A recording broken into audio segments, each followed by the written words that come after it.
Hi student, good morning, welcome to online class. देखो बच्चों, जो प्रीवियस क्लास थी उस प्रीवियस क्लास में हमने आपको यानी कि कॉक्लिया की जो इंटरनल स्ट्रक्चर थी उसके बारे में अध्ययन कराया। कॉक्लिया के अंदर 3 पार्ट थे, स्केला वेस्टिबुलाई, स्केला मीडिया और स्केला टेम्पेरा। आज का हमारा जो टॉपिक है वो है बेटा सुनने की क्रियाविधि एवं कर्ण विकार। कौन सा है बेटा? यानी कि सुनने की क्रियाविधि एवं कर्ण विकार। अब सुनने की क्रियाविधि मैंने प्रीवियस क्लास में भी आपको हल्की सी समझाई थी कि बेटा कान जो है यह एक संवेदी अंग है और ये उद्दीपनों के आधार पर अपना कार्य प्रदर्शित करता है, अपनी अनुक्रिया करता है। उद्दीपनों को, अब उद्दीपन क्या होगा बेटा? यानी कि ध्वनि, उस ध्वनि तरंगों को जो बाह्य कर्ण पल्लव है, ये कर्ण पल्लव कोनको गुहा के माध्यम से इसको बाह्य कर्ण नाल में प्रविष्ट करा देगा। जो बाह्य कर्ण गुहा है उसके अंदर प्रविष्ट करा देगा। यहाँ से ये टिम्पैनिक झिल्ली, जिसे हम कान का पर्दा कहते हैं, वहां जाकर जब टकराती हैं तो उस पर एक कंपन उत्पन्न होंगे और ये जो कंपन है, ये कंपन मध्य कर्ण की यानी कि कान की जो अस्थियां हैं, 3 अस्थियां होती हैं बेटा, मेलियस, इनकस और स्टेपीज। ये तीनों अस्थियों से होते हुए फेनेस्ट्रा ओवैलिस में चले जाएंगे। फेनेस्ट्रा ओवैलिस से ये स्केला वेस्टिबुलाई, स्केला वेस्टिबुलाई से जो राइजनस झिल्ली है उसमें, फिर स्केला मीडिया की जो एंडोलिम्फ है उसके अंदर, फिर कॉर्टिके अंग, फिर टेक्टोरियल झिल्ली और फिर श्रवण तंत्र का इनको मस्तिष्क को ट्रांसफर कर देगी और मस्तिष्क हमें सुनने का ज्ञान यानी कि करा देता है। तो सबसे पहले बेटा ध्वनि तरंगें, ये ध्वनि तरंगें बाह्य कर्ण गुहा में प्रविष्ट करेंगी। यहाँ से कर्णपटय, और कर्णपटय में क्या आ जाएंगे बेटा? अब कंपन उत्पन्न हो जाएंगे। क्या हो जाएंगे बेटा? कंपन। ये कंपन उत्पन्न हो गए। अब ये बेटा कर्ण की अस्थियों में जाएंगे। कहां जाएंगे? कर्ण की अस्थियां।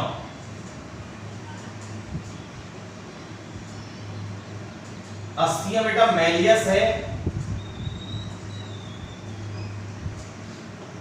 इनकस है और स्टेपीज है। ये कर्ण की अस्थियां हैं। यहां से ये कंपन आपके फेनेस्ट्रा ओवैलिस में चले जाएंगे।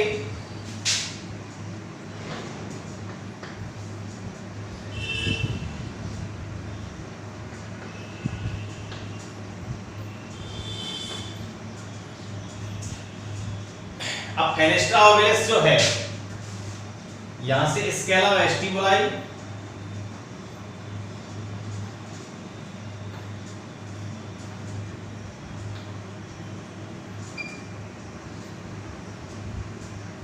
स्केला वेस्टिबुलाई से ये राइजनस झिल्ली,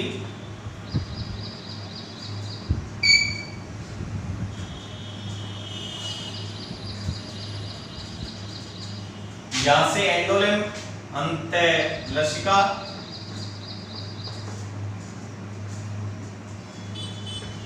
ये स्केला मीडिया का पार्ट है बेटा। स्केला ये मीडिया का पार्ट है। अंतःलसिका से ये कॉर्टिके अंग,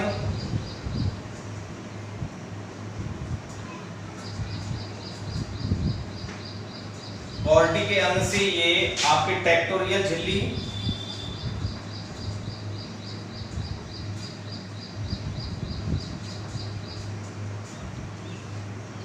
टेक्टोरियल झिल्ली से ये यानी कि श्रवण तंत्र में चले जाएंगे।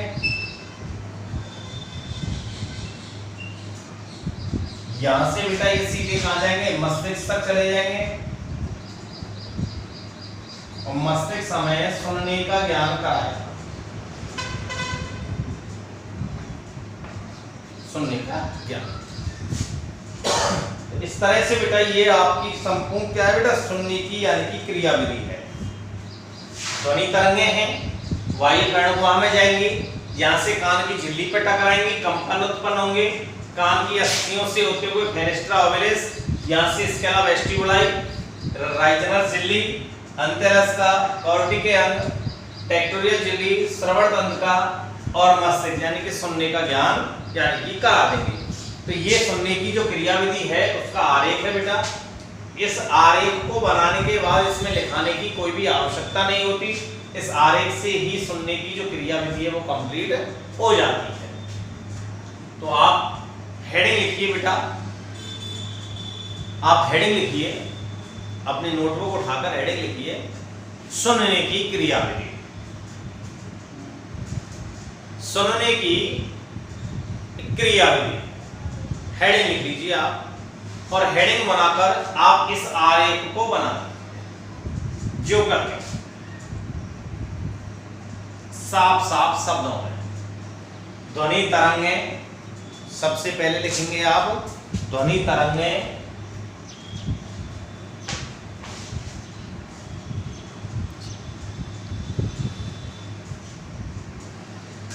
ध्वनि तरंगें लिख दिए बेटा। इसके बाद बाह्य कर्ण गुहा लिखिए आप, जिसको कौन को गुहा कहते हैं बेटा, है ना।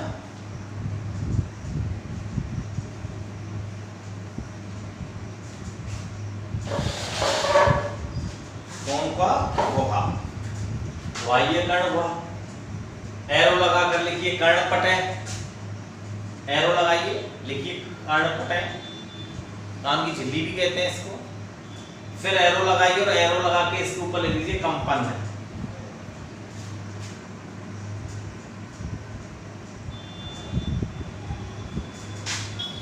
कान की अस्थियां लिखिए,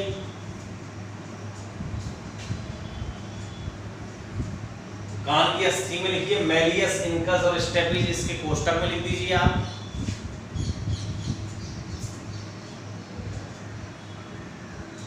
फेनेस्ट्रा ओवलिस एरो लगा कर लिखिए।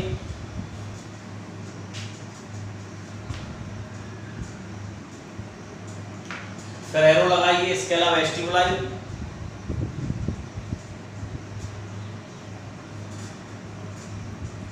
राइट झिल्ली,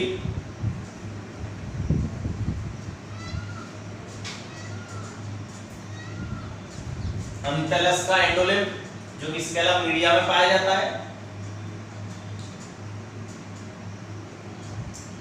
इसमें आ जाएंगे कॉर्टी के अंग, कॉर्टी के अंग के जो संवेदी रोम है वो किसके संपर्क में रहते हैं बेटा, टेक्टोरियल झिल्ली के। कॉक्लिया की इंटरनल जो स्ट्रक्चर थी उसमें मैंने बताया था, कॉर्टी के अंग से ये कंपन टेक्टोरियल झिल्ली, यहां से श्रवण तंत्र का में, और श्रवण तंत्र का इन्हें मस्तिष्क तक पहुंचा दे, और मस्तिष्क हमें सुनने का ज्ञान यानी कि करा दे।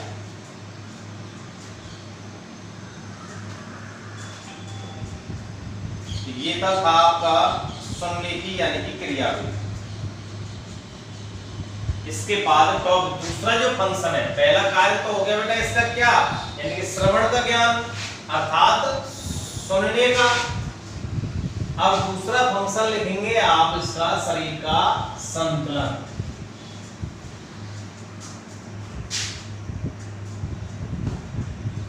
शरीर का संतुलन,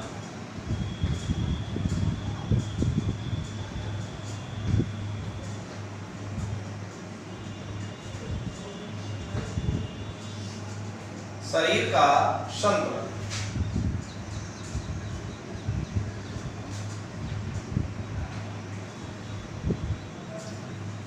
देखिए बेटा, हेडिंग लिख दिया आपने बेटा शरीर का संतुलन। अब कान मुख्य रूप से दो कार्य है बेटा, एक तो श्रवण का कान जस्ट हो गया, और दूसरा ज्ञान है बेटा आपका यानी कि जो कार्य है वो है शरीर का संतुलन। अब बेटा देखो, शरीर में दो स्थितियां हैं, एक तो जब शरीर ऊर्ध्व स्थिति में हो या झुका हुआ हो,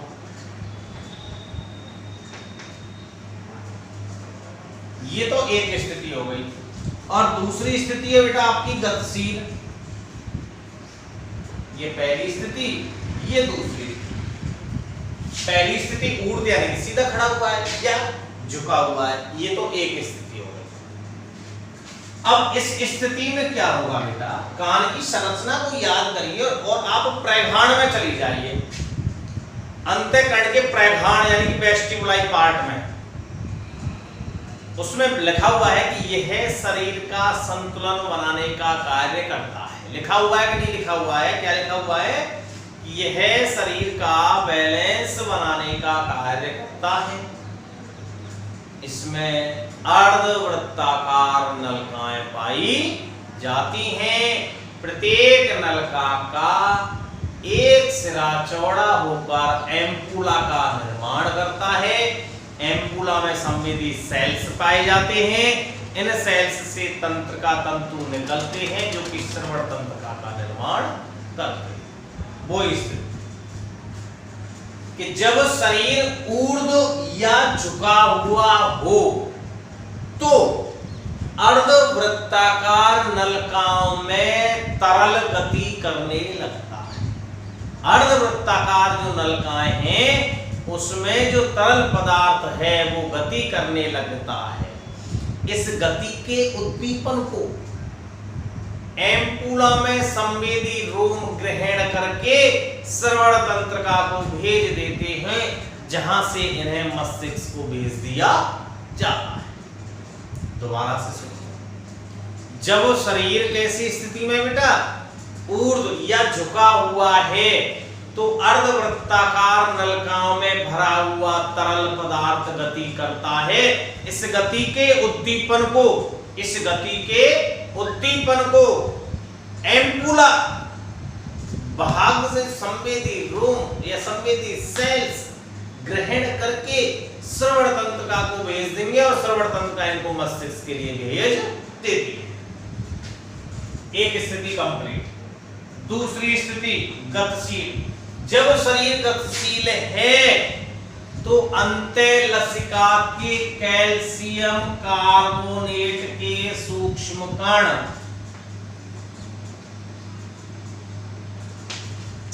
जब शरीर गतिशील है तो कैल्शियम कार्बोनेट के सूक्ष्म कण संवेदी रोमों को दबाते हैं। इन उद्दीपन को मस्तिष्क को भेज दिया जाता है, अर्थात श्रवण तंत्रिका के माध्यम से मस्तिष्क तक भेज दिया जाता है। अब शरीर का बैलेंस बन रहा है या नहीं बन रहा है, इसका ज्ञान कौन कराता है? शरीर के गतिशील जो शरीर है, गति करते समय गति कर रहे हैं हम, और गति करते समय शरीर का जो बैलेंस है उसका ज्ञान कौन कराएगा? यूट्रिकलस और सैल्यूकस। कौन कराएंगे बेटा? एक तो कराएगा यूट्रिकुलस और एक सैक्यूलस। यूट्रिकुलस और दूसरा है सैक्यूलस। ये दोनों गतिशील शरीर को उनके बैलेंस की जानकारी प्रदान करते हैं। तो आप हेडिंग लिखिए बेटा, शरीर का संतुलन, जो कि कान का दूसरा फंक्शन है।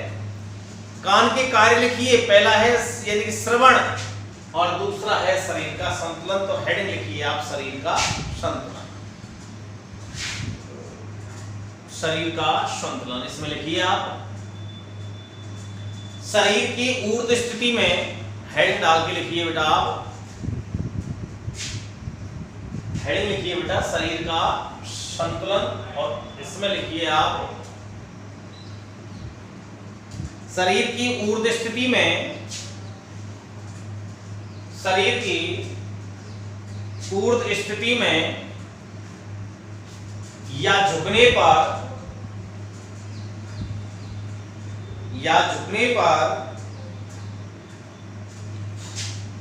अर्धवृत्ताकार नलिकाओं में,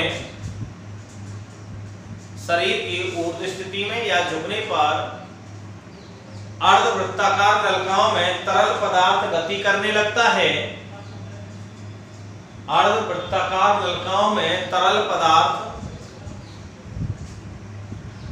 गति करने लगता है।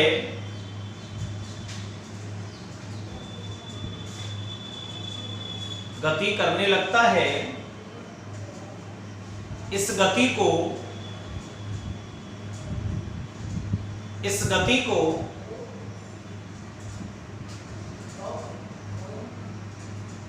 एम्पुला में स्थित इस गति को एम्पुला में स्थित संवेदी रोम ग्रहण करके, इस गति को एम्पुला भाग में स्थित संवेदी रोम ग्रहण करके श्रवण तंत्रिका तक पहुंचाते हैं, ग्रहण करके श्रवण तंत्रिका तक पहुंचाते हैं, श्रवण तंत्रिका तक पहुंचाते हैं,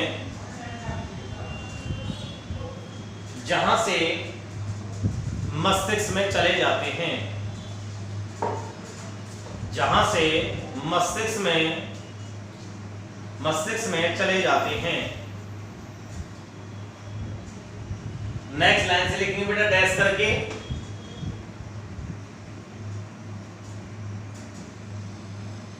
जब शरीर गतिशील होता है,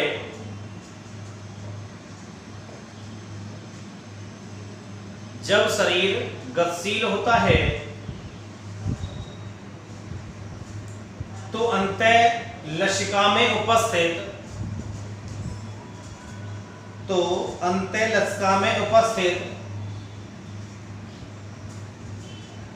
कैल्शियम कार्बोनेट के सूक्ष्म कण, जब शरीर गतिशील होता है तो अंतःलसिका में उपस्थित कैल्शियम कार्बोनेट के सूक्ष्म कण संवेदी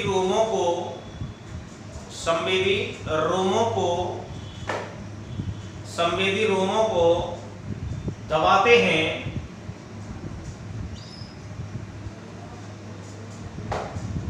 इन आवेगों को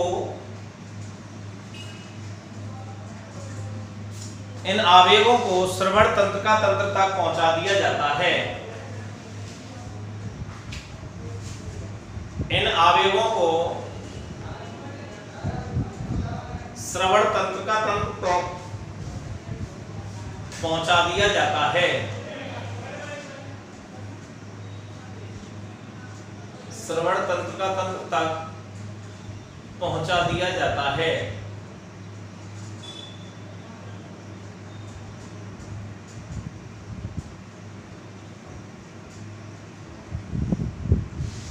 एक लाइन और ले लीजिए बेटा आप, इसमें डैश करें। गति करते समय शरीर का संतुलन,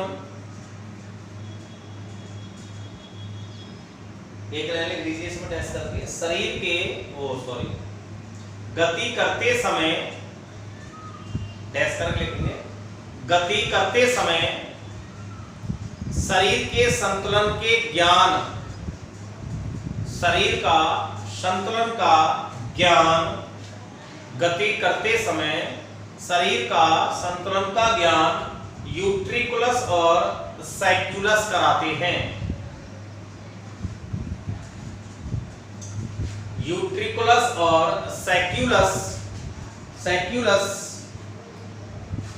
यूट्रिकुलस और सैक्युलस कराते हैं। ठीक है बच्चों, ये आपका शरीर का जो बैलेंस है, दो स्थितियां थी इसकी आपके सामने, एक तो ऊर्ध्व स्थिति या झुका हुआ, और दूसरी जो स्थिति थी वो थी आपकी गतिशील। अब इस चैप्टर का लास्ट टॉपिक है कर्ण विकार।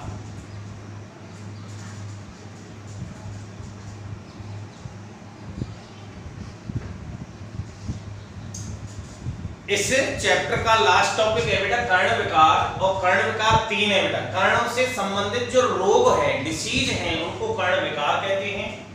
सबसे पहला रोग है बेटा लेवीरेन्थाइसाइसिस।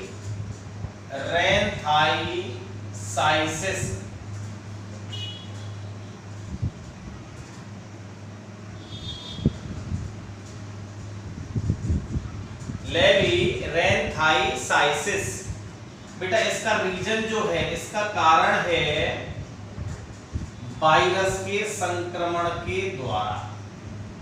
वायरस के संक्रमण द्वारा यह रोग फैलता है। लेवीरेन्थाइसाइसिस जो रोग है वो वायरस के संक्रमण के द्वारा फैलता है।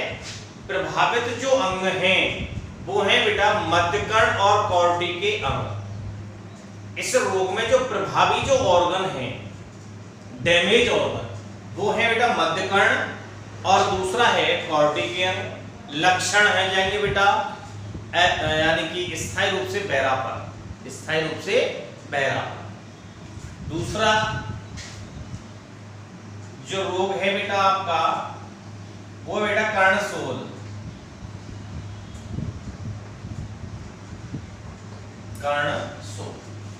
देखो बेटा बैक्टीरिया के संक्रमण से भी यह रोग होता है। कौन सा? कर्णशोथ। बैक्टीरिया के संक्रमण से भी होता है, फंगस जो होते हैं यानी कवक, उनके संक्रमण से भी होता है, लेकिन कभी कभी ये एलर्जी के द्वारा भी यह रोग हो जाता है।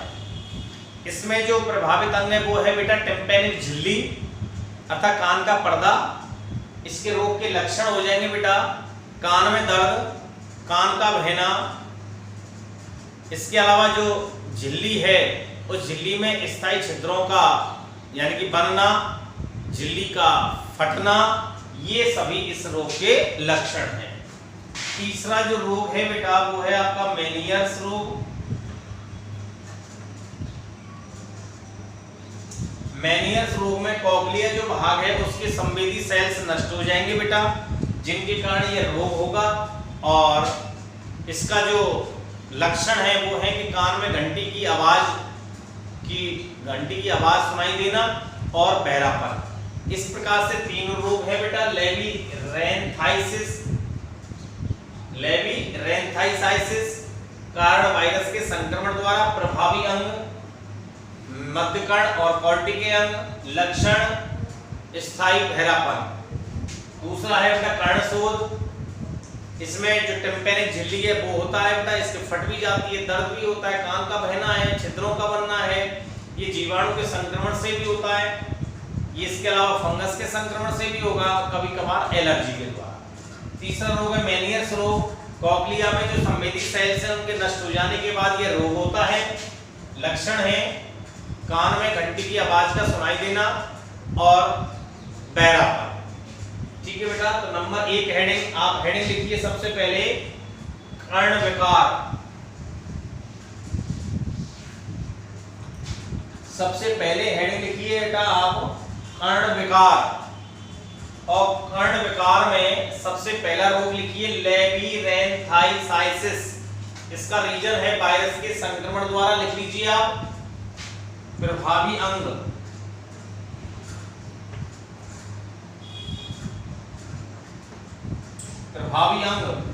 ये लिख लो पहले तो मध्यकर्ण और कॉर्टी के अंग।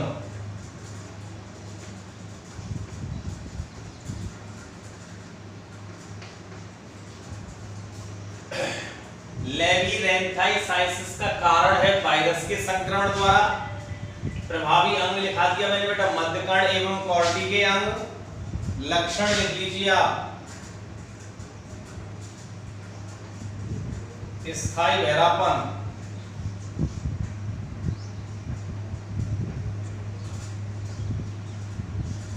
स्थायी बहरापन।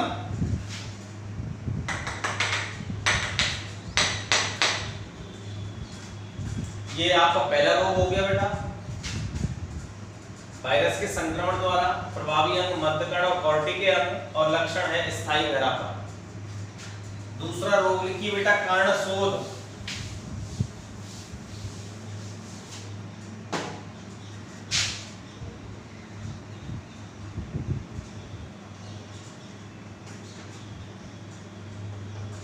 कर्णशोथ फंक्शन लिख लीजिए सबसे पहले बेटा इसका कारण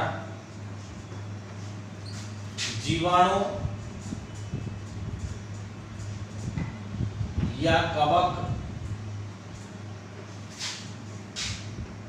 के द्वारा और कभी कभी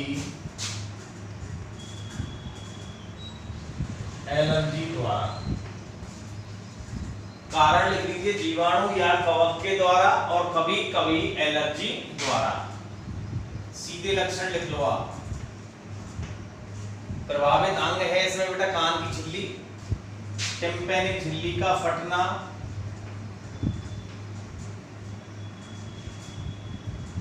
टिम्पैनिक झिल्ली का फटना,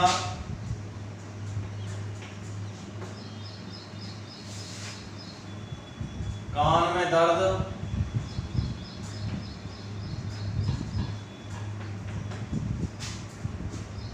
कान का बहना,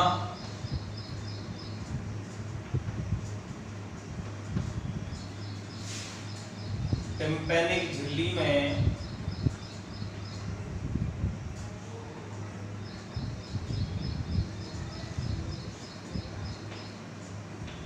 स्थायी छिद्रों का होना।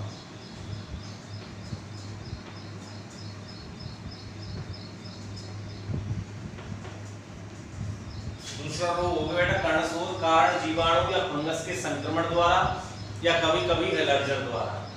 लक्षण टिम्पैनिक झिल्ली का फटना, कान में दर्द, कान का बहना, टिम्पैनिक झिल्ली में स्थायी छिद्रों का बनना। और लास्ट रोग लिख लीजिए बेटा आप, मेनियर्स रोग। तीसरा रोग है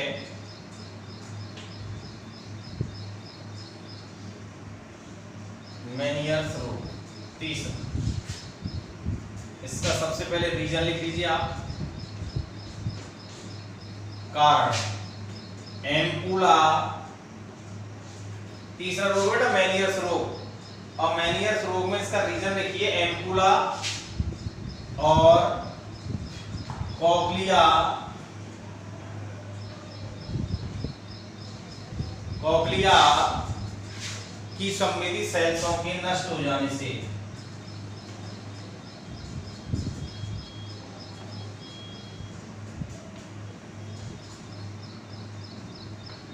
नष्ट हो जाने से, एम्पुला और कॉक्लिया की संवेदी सेल्स के नष्ट हो जाने से। लक्षण लिख लीजिए बेटा आप इसके, कान में घंटी की आवाज का, कान में घंटी की आवाज का होना,